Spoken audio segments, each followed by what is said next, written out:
Hello, we're here with International Master Greg Shahade, the Commissioner of the United States Chess League. This is FM Mike Klein reporting. Greg, how are you tonight? Hey, how you doing, Mike? I'm doing great. Well, the countdown is on. We're about 3 days away from the eighth championship match between the Seattle Sluggers and the Philadelphia Inventors. How were your thoughts on this matchup? Well, I'm pretty excited. I mean, it's always exciting when a team wins their first ever championship, and we know that's going to happen because neither of these teams have ever even reached the final before. So, it's kind of funny with both teams in that situation. Usually you have one who is, one who isn't, and this time we know we're getting a first-time champion.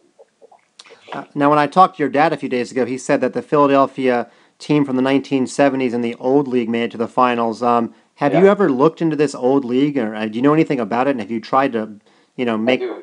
have you tried to build on your league from what they started, or are you just completely different? I do know. I did a little bit of research, not a ton. The main issues I had with that league, obviously they had much less technology to work with, so it was obviously a lot harder for them. The problem I had is some teams were not competitive, and there was no rating cap. So, like I think you had teams where everyone was 1900 maybe. Forgive me if I'm slightly inaccurate in that, but I looked at some old chess lights, and it just seemed that way. And I feel like honestly, it's kind of a waste of time to have a team of grandmasters playing a team of 1900s. It's not interesting from a sporting aspect. So we definitely tried to make sure every team had a fighting chance, and I think that's shown itself time and time again in the U.S. Chess League. I guess that's the one big change we made from that. But in another sense, I really did, take some stuff out of it. I like the idea that there should be a league in this country, and I think at this point we maybe have outlasted that league. Do you happen to know that? I'm not sure, but I think I can draw a good parallel. The Yeah. Pan American team college championships from 15 years ago weren't very competitive because one or two schools just crushed everybody, and now Yeah. intercollegiate chess is actually pretty competitive. There's a lot of parity, and it sounds like the USCL has gone the same way. Well, we've always had parity from season one. Sure. So, but yeah, there's a lot of good chess teams now, like 4 or 5 that are really competitive, maybe. How'd you come up with this number 2400? Why is that the number that works for you guys? Well, okay, it was just it was a round number. So 2200, the amateur use is too weak, I think, for a professional league. The question was, what's the magic number that will allow many teams to compete, but to also keep the quality of chess high? And we felt like 2400. Well, I guess it was. I felt like 2400 because when we first started the league, it was just me, but nobody has seriously contested that number. So, and it seems to be working out pretty well. and bef- And and before people email you, we know that the number is actually 2401. We're just it's 2400.75. there you go. And we Nothing. give all these bonuses to strong players, and they get to use old rating lists. And so there's some ways around it, and that's why teams sometimes have a rating of almost like 2500 if you look at the current ratings. Right, the Dreadnoughts were getting pretty close to that in some of their matchups this year. Well, Yeah. speaking of them, what do you think's been a bigger surprise? Seattle's run through the playoffs, or maybe the Dreadnoughts not making the playoffs with their stacked lineup. What's been the biggest team surprise this year? The biggest team during the season, I would say it was probably St. Louis because they've always had like a really top heavy team. They've had Nakamura on the roster, and this season, they had a bunch of guys nobody ever heard of, some IMs, and I think in Chess.com's preview report, they kind of wrote Seattle off as not really having a chance. Yeah, they got panned.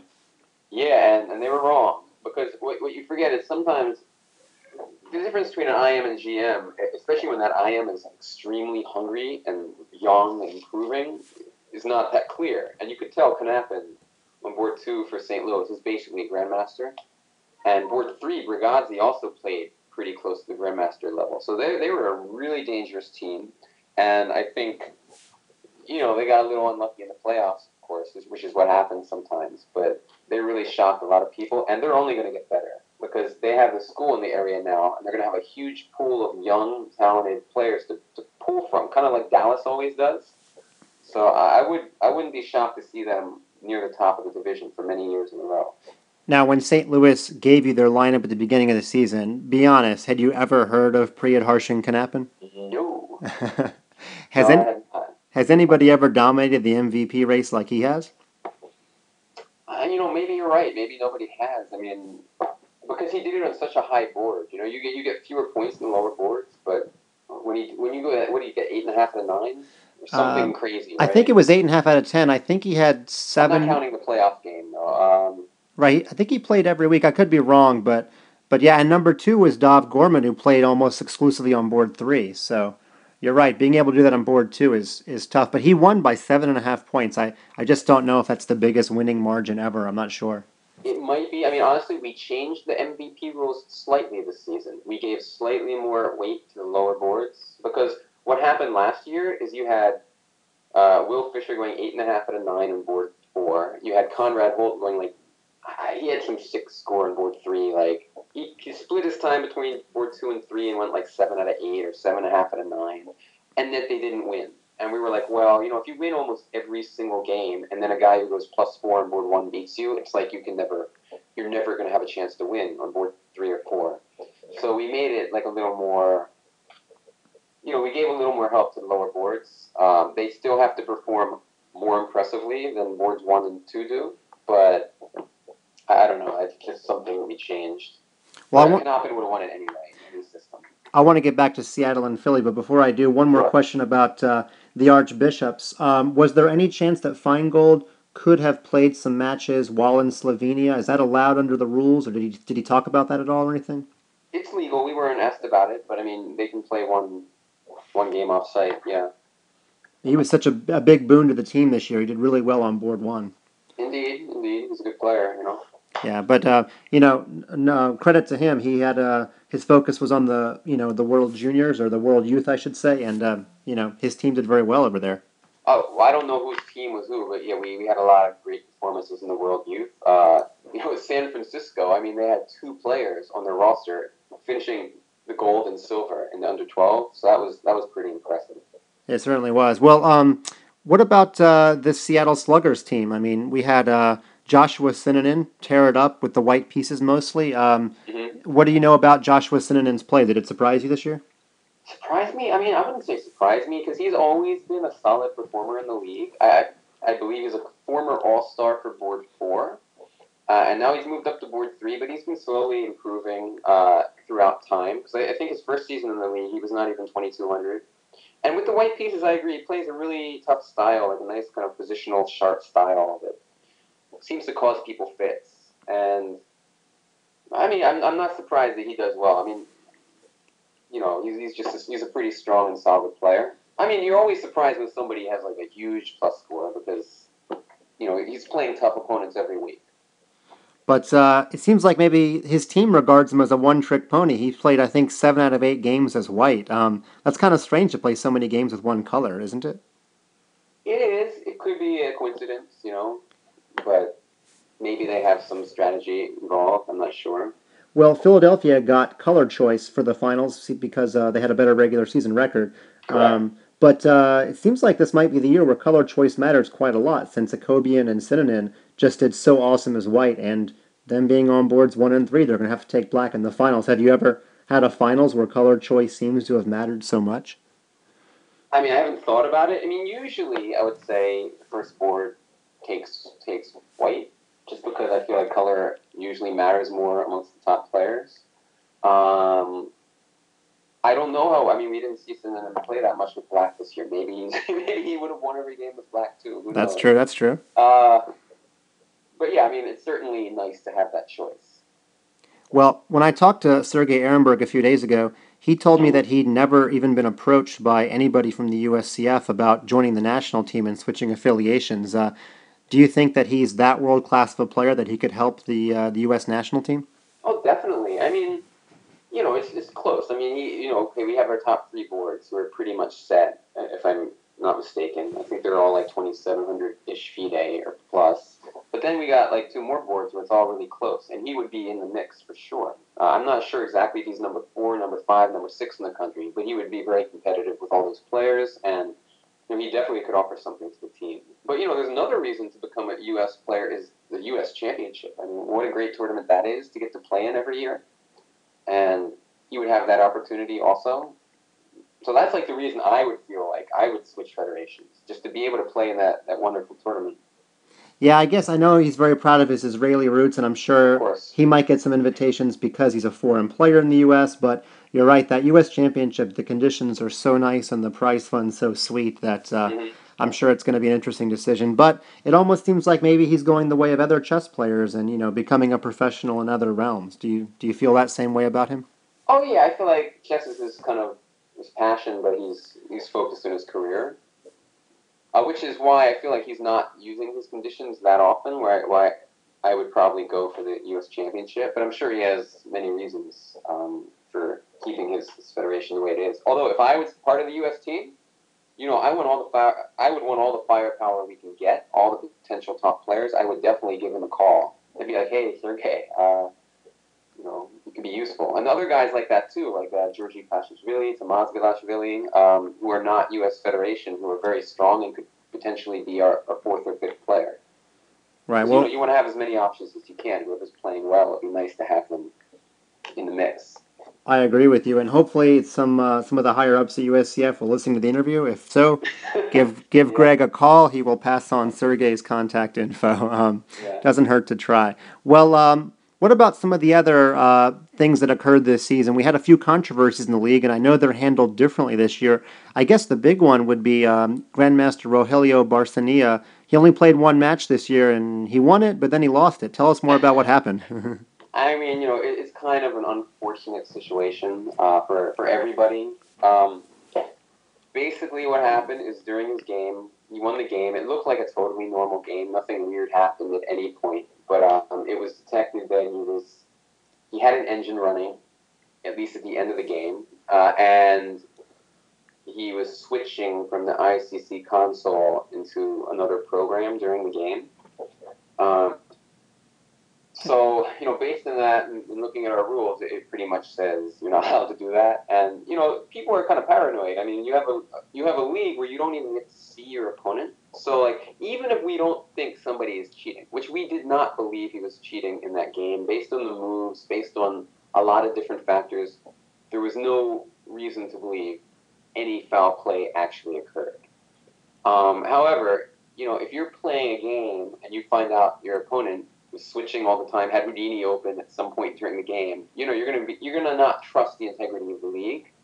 So, we felt like we had to do something. It was not a fun choice to make because it's much easier to just kind of give a warning and let it pass. But we have to kind of show people it's serious. Like we're trying to run a league where cheating is just really severely punished. Even you're not even cheating, but like kind of not following the rules exactly as they are written. And I feel like it's a little unlucky because I don't believe that Rogelio is the only person who has switched from ICC into some other program during the game. I just feel like he's the first one to really get caught. And I don't think any of them were cheating either. So I feel like he's kind of like a scapegoat that just got unlucky. And, I don't really he's a nice guy. I've played him before. It's just unfortunate. It doesn't make me happy that we had to do that. And we took the decision to the advisory board. They upheld it. That's pretty much what happened. Right, and it affected the outcome of the match, unfortunately. Yeah, it affected the outcome of the match, the outcome of the division as a whole. It was like a really serious. It had a really serious effect on the standings. Right. And it was a tough decision for everybody. And we just definitely want to make sure the world knows that there was no real cheating accusation or thought that actual foul play occurred. It was just that sometimes you have Houdini open or something in the background and you just kind of don't realize. And then he was switching from ICC to something else, which he's not the only person to ever do that. We've started to crack down on it very seriously. As of that match, we were like, okay, we need to really start cracking down on this. Now, I understand the programs that are out there that can tell if you task switch, but Mm-hmm. how exactly do they know what task you're switching to, or is that too? Honestly, yeah, we don't like to. It's probably best if we don't talk about exactly what happens because if we tell you exactly how they know everything, then We'll if have somebody ever does want to cheat in some way, then they know exactly what to do. So well, I that's just know fair. that. Yeah, I mean, usually what happens now, we're notified. We call the other team. They kind of let us know, or we kind of let them know, and they're like, okay, I'll stop, whatever. Usually there's an explanation of some sort, like some kind of Windows notification will come up, and they have to click on it and close it, something like that. we're becoming much more strict on that so that we don't ever have a situation like this again where we have to forfeit somebody in such a key game. Right. Well, I understand you've extricated yourself from the process this year. Last year, unfortunately, I was involved in an unfortunate incident where I accidentally resigned, and then you were put in the middle of Oh, trying to be a tournament director and a commissioner. But this year, you've got some people helping you. Tell us about how controversies are handled this year. yeah, well, we should have made this decision a long time ago, but I don't think it's good to be, number one, the organizer of a league or the commissioner and also make all of the game game day rulings. Like David Stern doesn't call like fouls on people in the NBA. So now we have Chris Bird, who's our official arbiter, and he has been a godsend for us for many reasons. First of all, he's very professional. He's kind of a really by the book guy. I mean, he'll make some exceptions in cases where it's really clear, but for the most part, he'll just do exactly what the rules say, which I think is what people want, even if sometimes it doesn't work out for them. It's they can't kind of question our consistency so much. Like I think in the past, myself and Arun Sharma, vice commissioner, vice president, we would make decisions, and I feel like me and him are a little more emotional than Chris, and it would result in some decisions that maybe didn't go exactly by the book, and that kind of we felt like they were the right thing to do, even though it wasn't written in the rules exactly, and it would cause a lot of problems. And teams would get upset, and players would not really trust that there was a consistent set of rules that were always going to be followed. So I'm really happy that we have Chris on board, helping to make sure that there's just a more professional atmosphere. The second thing we have in combination with Chris is we now have this advisory board of one representative from each team, and basically people can protest things, and then they will vote on it. So, like the managers and teams all have a voice now, which they didn't in the past. It was a little more like if we said something happens, it happens. And I'm happy that we don't have that kind of ultimate power anymore in all areas. There's still some things where we're going to have to make a call, and that's the way it's got to be. But for the most part this year, in all the really tricky situations, it's going to this advisory board, and they've had a say about it. And it makes people, I think, feel a lot better when they know it's not just one person making all the shots or calling all the shots. When they all have a voice, they make a democratic vote, and that's basically big changes we've had this year in terms of the rulings. Was it hard giving up that power, though? I mean, it's No, okay. I've always wanted to, because you know it's really not good when you're in charge of kind of getting everyone organized, getting rosters set, helping raise funding, getting people excited about the league, and then also kind of punishing them for in-game infractions. It's like it can cause resentment from people that you really need to be on your side. So I'm happy that we don't. Even if it results in, like, let's say Chris does something stupid. I mean, he hasn't yet, but let's say he just makes some horrible call that we disagree with. Whatever, so be it. It happens all the time in sports. Everyone messes up. I've made some bad calls. When I was in charge, I made some pretty bad calls, I think, in past years. I can think of a few off the top of my head. So, it just happens sometimes, and we have this kind of, I guess, this appeals committee advisory board thing to kind of rectify anything that goes too wrong. Well, I think we can definitely all agree on one thing. Chris has done a much better job than the NFL referees this year. So That's probably true. Yeah, now, he's done a wonderful job. It makes everything run so much more seamlessly. so besides Chris and this advisory board, those are mostly helping with adjudication issues. What about the promotional league? You have had a lot more people come on board this year. Tell us about who has helped you out. Oh well, first you. You're doing these interviews. I mean, I think that was something that was missing from the league in the past. To get, I think we've had, what, 20, 25 interviews this season? Does that sound about right? I think so. We've done about 2 or 3 per week, so somewhere in that neighborhood. Yeah, I mean, I feel like it's great for fans of the teams to kind of hear from the players, hear what they think about the league, hear their strategies. I think that's been wonderful. We have Brandon Page, who has been running our Facebook page, which is great. I think he's doing a wonderful job. I mean, we He's on always, my newsfeed every morning. yeah, yeah. I mean, like in the past, we've always known we should do this, but Arun and I, like, you can't do everything. Like it's just too much, to just do everything involved in the league. And so we just knew we had to get more people helping us. And he's done a really great job. I love the way he writes the articles too. Whenever he writes a status update, there's just something about his writing style that I really enjoy, and I know that I couldn't duplicate it myself. So I'm really happy about him. Our new website has been great. Michael Pruis made that, and I mean, I love the job he's done. It's so much easier for us to manage. Not only does it look better, but like for us, from our end, like we used to have to do a lot of work to even set up the website after each match. It's like our time is like at least cut in half, maybe it's even like a quarter of what it used to be. So he's done a wonderful job for us. And I should talk about Arun Sharma too, because he's the vice president of the league, but he does a ton of work. Like there's just no possible way the league could run without him. And he's not kind of as in the spotlight as much as I am. Like he's not I don't know, he didn't play chess for many years, I guess, and he doesn't have sisters like writing books all the time. So I feel like people just know me more, but just the amount of work he does is huge. And not only that, like the ideas. It's not like I come up with all the ideas; he does all the work. He's come up with a lot of ideas too.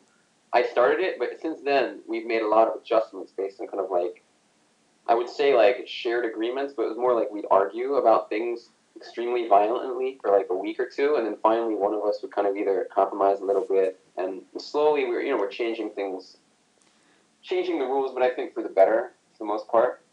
It's good that I don't have all the power, that there's somebody out there who's always like telling me I'm an idiot and that my ideas are wrong. If that if that makes any sense. Yeah, he's a good co-pilot. Yeah, because we have very different ideas about how things should be, and I think we're both right and we're both wrong in a lot of areas. So kind of we meet in the middle a lot of the time. And what about the new sponsor, Chess.com? Half the matches took place on Chess.com this year. Was it a seamless transition, or did people have trouble getting used to the new design or new format? Well, whenever there's something new, people are going to have trouble getting used to it. They're used to playing an ICC, and ICC has been around longer than Chess.com. Not only running the league, but has a longer history of like live play. So there were definitely some bugs with Chess.com this season. But one thing there's a few things I love about Chess.com as a new complement to ICC is number one, they have a lot of recreational players on their site. It's not all like serious tournament players, and so it kind of added like this whole new group of players who got to learn about the league. And that was one really good thing. And another thing was whenever there was a bug, whenever there was an issue we had like a serious problem with, the development team would get on it right away. Usually a lot of things they would fix before the next week began. And now we kind of like made this deal very shortly before the season began, so they didn't have enough time to kind of work out all the kinks. They didn't even know exactly what was going to happen. I mean, I think the only way to learn is to actually have the teams play. And we saw some incidents, like we saw an accidental resignation in a key match, and it just so fortunately didn't affect the standings. We saw some other like little glitches that maybe weren't advertised so much because they didn't have any major effect on the result of the match. But they've been very good at working on those, and I'm sure next season, when we have like 8 months to deal with everything, I would bet that next season is going to be even better.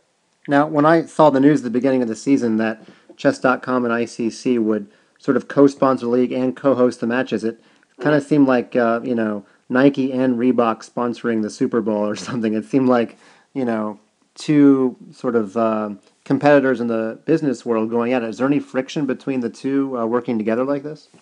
I mean, I don't know what goes on behind the closed doors, but you say they're competitors, but on the other hand, they do offer two, I think, different things. I think one site is more geared towards like serious tournament players, and the other is geared more towards recreational players. And so I feel like there's some cross promotional potential. Like I think it's really easy to be involved in both sites. I think if you're a serious chess player, you would definitely want to play an ICC, but chess.com has a ton to offer also. They have a lot of articles. They have fun matches sometimes. So there's no reason why any serious chess player would use only chess.com or only ICC. Whereas recreational players, people just kind of learning, they definitely can get a lot out of chess.com, but there's also a ton to be offered in ICC. So I can see both sites being helped by this arrangement. Um, Um, what about you said you're gonna you got 8 months in the off season to work through any kinks or think about things, but what about any other changes for next season? Do you anticipate all the teams returning, any possibility of expansion, or any other rules changes or ideas you've got in the works that you care to share? do you mind if I say one more thing before we get to that question? Just Go because for it. I don't want to skip over it. I want to make sure we talk about all of our sponsors because chess.com has been great, but the Internet Chess Club, they've been with us for 8 years, and it's been great there as well this season too. Because even on the matches where their games aren't live, they do relay them. And we have a radio show every single night with Alex Yermolinsky hosting and Tommy Ulrich. That's been great. We have a guy, Rodrigo Mello, who's like our admin there. The stuff he does that nobody even knows about is crazy. I mean, it's when you play in the match, the match has to like somebody does things like add the time, start the games, stuff like that. He has like all these like systems to make it much easier for everyone who's watching. So that's been great. And lastly, got to talk about PokerStars, who's been our very very generous financial sponsor for many years. They have been a great boon to chess in the United States to help out this league for so long, and we really appreciate that. And now let's go. Your question was new teams. New teams, any other rule changes or any other possible ways to expand the league for next year? Team expansion is possible. Usually we don't know until the off season. We've had some inquiry. I can't even say the word. Inquiries. It's too hard. I give up. But you know what I mean. And as soon as the season stops, probably we're going to really start reaching out to those cities and see like, okay, you mentioned you want to be involved. Let's get some more details, and we'll see if it works out. Because I can imagine the league expanding to 18, 20 teams at some point in the near future. I think we're getting to that point where it's possible to expand once again. I have no idea if it'll happen next year, but it wouldn't shock me. What about Uh, what about any live matches? Let's just pretend hypothetically that the New York Knights, the Manhattan Applesauce had a playoff match. Would you ever consider letting them play an over-the-board match that was rebroadcast online? I mean, we have like, I mean, consider. I don't want to say I'd never consider something, but we have two very generous hosting sponsors in ICC and Chess.com, and they're helping us out, and I feel like it's better for everyone. Like the fans watching are not going to be on site. There'll be some, but the very very large majority of fans will be on the internet watching. So it makes their experience better when the teams aren't playing face to face. I know it feels weird when they're right next to each other and they could theoretically be in the same place and do it. And I guess I wouldn't mind if they played face to face, but with a computer connection, like actually make the moves on ICC or chess.com or something like that. Right, or have a webcam getting their expressions as well. Yeah, I mean, but I wouldn't want them to actually play their moves on the board and not use a clock on the internet. I mean, that's how I feel right now. I mean, of course, anything can change, but that's been our policy up to now. I see. Well, any rule changes or any other ways to help promote the league for next year besides possibly expanding teams? Yeah, I mean, I would say one thing that I feel like could be improved. First of all, I appreciate all the job that all of the managers are doing running their teams. It's not easy to run these teams. You have to coordinate everyone's schedule, and you have to make sure everyone's ready, and you have to find out who's available to play. It's just not easy. I know that. I never run a team, but I know that people tell me it's hard work. And we had a lot of new managers this year do a great job. I would say the one thing we really want to find a way to improve is the amount of kind of reporting and blogging that teams do, I feel like some teams do a fantastic job. I mean, I can point out Connecticut did a great job this year. They even had some interviews. One guy I've always loved is Boston Blitz, Mark LaRosca's articles. These are like they're just very fun to read. I don't know if you've ever checked them out, but I've seen a few. yeah, I mean, he like really puts a lot of energy and creative thought into it. So and there's other teams. I don't want to leave anyone out, but there are definitely some other teams that have done a fantastic job of blogging and stuff like that. But there are a lot of teams who do not very much at all in that atmosphere, in that area of promoting their teams. And I think that, I wish that every team, I wish we could, I want us to find a way to get every single team, working hard to promote their team. Because I think that the goal, the way for them to get more money is, not just us to go and raise it somehow, but I feel like, if you do a little bit of work and kind of, really put a lot of publicity into your team, I feel like, it's much more appealing to sponsors. Let's just put it that way.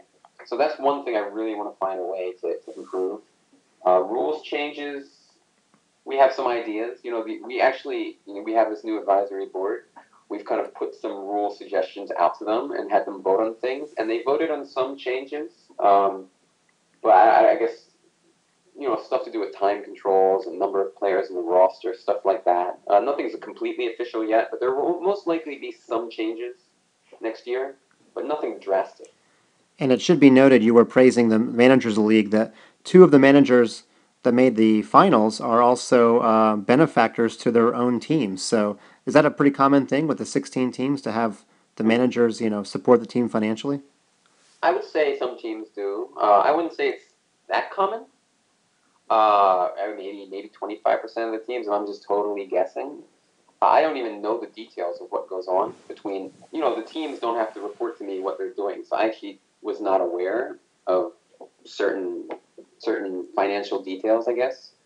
But, it's definitely nice to see two teams that really, these teams, Philadelphia and Seattle, they've put like their heart and soul behind these teams for many, many years. And to finally see them rewarded like this is great to watch. And I like that it's such a competitive match.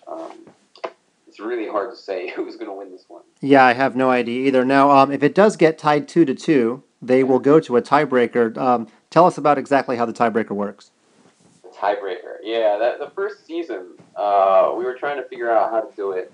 This actually is still left over from season one, and we came up with a lot of weird ideas at first. Like, our first idea was like one team gets white on every board, the other team gets draws, or something crazy like that. But the teams kind of poo-pooed that. So how it actually works is you take board 4 on one team versus board 4 on the other team. They play a blitz game, I think it's 5 minutes with a 3-second increment. The winner stays in, the loser is eliminated. And so let's say board 4 from one team loses, they get replaced by board 3 from that same team. And basically that process repeats. You have to eliminate everybody on the other team to win the championship. And so basically what has to happen is you have to eliminate their first board. So the other team's first board is going to have to lose a blitz game for the title to be determined if it's a tie. Well, that would be exciting. That means that if it went to a tiebreaker this time, you'd either have to beat, several-time Olympic medalist Varuzhin Akobian or Yeah. former top 10 in the world blitz player, Sergei Ehrenberg. So, It's tough. Like, both teams have to feel confident because they're like, you know what, I trust Akobian, I trust Ehrenberg, but at some point, it might come down to the two of them playing for the championship, yeah, I like your format, but I would equally like just the two grandmasters playing a 5-game blitz match or something. But Yeah, but it's a team competition, so sure, gotta, and gotta get everybody involved. maybe 12-year-old Roland Fang will just run the tables and never even make Varuzhin make a move. But no love for Rick Costigan. Oh, sorry. We got a different generations there. Usually we Yeah. root for the younger, but Okay, he's been okay. doing great in the playoffs. There's no reason to expect that it won't continue. I mean, it's very. I don't think we're ever going to see a fourth board run the table in the tiebreak. I don't think they've ever made it past the board 3 actually thus far. Well, In fact, we once had Yakov Norwitz, who's like a renowned blitz player, on board 4, but even he wasn't able to do it. I think he may have even lost the first. I can't remember exactly. I think he won the no, he won the first match, then he lost the next one. Well, I know you're not going to tell us who you think's the favorite, and probably in your heart of hearts, you probably think it is 50-50 because it sure seems like that on paper. But what's your dream scenario for excitement purposes? What's the most exciting that could happen? I mean, like I I guess just any match where the result is not like obvious after the first 2 hours. I mean, there have been some matches where you kind of. I mean, here's the thing about the U.S. Chess League. Even when you think the result is obvious, it isn't always because, like in the quarterfinal match, I was pretty sure St. Louis had it wrapped up. I was actually yelling at the Chess.com commentators. I was like, "Why are you even wasting your time in this match? Obviously, St. Louis is winning. They're up 1.5 to half, and they're like doing great in the other boards." And all they needed was a draw on those two other boards. So I was just like, this is not even interesting anymore. And then lo and behold, miracle happened, Arizona won. So I guess just like an anticlimactic 3.5 to half win would be like not so exciting, but most of the time the result's going to hinge on one game. And so I'd say that the chances are very good it's going to be an exciting match. Almost every match is interesting, and especially with two teams like this where every board is like so evenly matched. I mean, you look at the lineups and everyone's like within like 75 rating points of each other. So it's like who the heck knows what's going to happen. Now you live in Philly. Are you going to go watch the Inventors play at the Franklin Mercantile Chess Club? No. I mean, it's much easier for me to run the league from my home computer. So, and it's such an important match. I can't like not be there in case something comes up. So I'm going to be at home. Yeah, I mean, one person we haven't thanked is yourself. I mean, I can't imagine how many man hours it goes into this, but Totally forgot about me. well, you're not going to thank yourself, so I'll do it on behalf of the league and I'm the fans. But why do you go? Thank yeah. you, Greg, for all your wonderful work. Sorry, you go do it for me. Well, actually, it seems like you've taken a little bit of a break from your over the board return. Is being the commissioner taking up that much time? Yeah, I played last month, right? Oh, I haven't been following you judiciously, but I played last month. I was actually if I played a game against Sergey Ehrenberg where probably if I beat him I was going to get a jam norm. I may have even been able to get it if I lost the last round after theoretically beating him, which I didn't do. But I had a pretty good result. But yeah, I guess I haven't been playing as much lately as I was earlier. right. Well, you keep inventing these leagues like the New York Masters and this one where you don't really seem to be able to play. I mean, would you like to get in and play at all? I know it Oh, I doesn't. played in the New York Masters quite a bit. Actually. Okay. This one I would love. I would love to play so much, but it just can't happen. But I can imagine nothing more entertaining than playing in this league. And especially like I could be in Philadelphia. I could be maybe if I didn't get benched for one of these other guys who's playing so well, like Bartel and Fisher, maybe I could play board two and help the team. But it just can't happen. Right. That would be the commissioner version of task switching or something. It would definitely be taboo. But Yeah. any other last final thoughts on the 2012 season or the finals coming up? I mean, I just think it's been a really exciting season. Just as usual, when the playoffs starts, you have your ideas who's going to make it. I mean, everyone's like Dallas, but they got upset in the first match, and Philadelphia. It's actually kind of like two different stories. Like in the East, the team that was dominant during the season really showed their dominance during the playoffs, whereas in the West, all the dominant teams kind of just fell by the wayside as Seattle kind of got this new energy with the Kovian playing every match. And but now Have we ever had a 4 seed make the finals before? I'm pretty sure we have. Okay. I'm pretty sure we haven't had one win. I think New York probably won it as a 4 seed before. I don't know 100% that I'm right on that, but I kind of remember that they. I'm going to check right now while we're doing the interview. But I'm pretty sure they won it as a 4 seed. Nope, I'm wrong. They won it as a 3rd seed before, so I was slightly off. That's okay. We'll get a league historian for next year. That'll be the next edition of the league. Well, Arun knows everything. Okay. He knows all the stats backwards and forwards. Sometimes I have to look them up. I know some things, but he knows like everything. Right. Well, for those that are not apprised, the match will take place Saturday, December 1st at 4 p.m. Eastern, and they'll be broadcast live on the Internet Chess Club. Is that right? The games will be live and played on the Internet Chess Club. There will be a radio show there. There will also be a show on chess.com as well, as it is the finals. And just like in the semifinals, there was a show on both sites. So people will be able to watch no matter which site they use. But to see the games live, the actual live games will be on ICC and played on ICC. Well, I know it'll be exciting, and we'll see if we get one of those exciting scenarios, whether it ends up being a 2-2 tie, which would make it go to tiebreakers, or maybe just some exciting matches where it ends 2.5, 1.5. But we want to thank you for your time, Greg Shahade, the commissioner of the United States Chess League. We looking forward to the finals, and we want to thank you for all the work you've done behind the scenes. I want to thank you personally. It's been a lot of fun covering the league this year, and of course, we might get a chance to do one or two more wrap-up videos and interviews before the year's over. Thanks so much, Mike. It's been a pleasure. And one final thank you to the sponsors, PokerStars, the ICC, and Chess.com.